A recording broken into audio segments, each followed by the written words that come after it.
Here I am parked in my car, and I want to talk about something that is in the Word. And, we all are probably familiar with the passage where Jesus taught, love your enemies, pray for those who persecute you, do good to those who mistreat you. If someone forces you to go 1 mile, go with him 2. If someone sues you for your shirt, give him your tunic as well.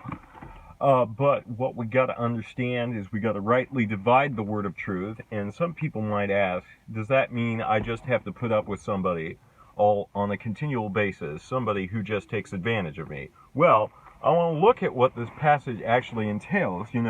Jesus is teaching we should be kind and benevolent towards those who do us wrong and treat us poorly, and we should go above and beyond showing kindness to them. But the Bible does warn us specifically not to associate on a friendship level with certain people. For instance, Titus 3:10 says, warn a divisive person once, warn him a second time, and after that have nothing to do with him.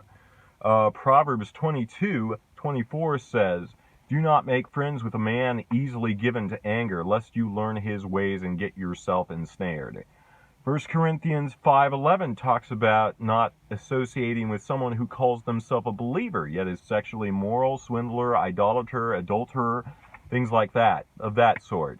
And Paul actually says, with such a man, do not even eat.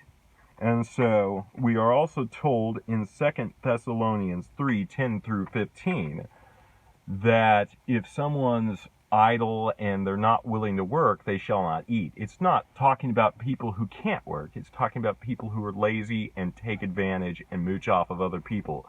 They're not willing to go out and work, so they leech off of other people. The Bible is clear that you're not supposed to really associate with that person, so they might feel ashamed and start to do the right thing. And so obviously Jesus is not saying just let people take advantage of you all the time. If somebody does do you wrong, you're supposed to respond in kindness. You're supposed to turn the other cheek. But, he doesn't say just be great buddies with that person and hang out with them all the time and let them continue to do that.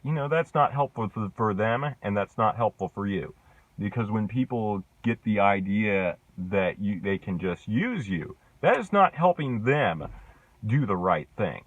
That is feeding on negative behavior that's not constructive for them, especially. It's harmful for them. And, God wants us to live wise as serpents, yet harmless as doves, meaning we're supposed to show kindness to everyone, but we should always exercise a certain amount of caution when we do so, and not just get all out of whack in our understanding of the Scriptures, because the Scriptures say, we need to rightly divide the word of truth. We need to put it all together, get a big picture of what is actually being taught, so we know how to effectively implement these in everyday situations in our lives. God bless.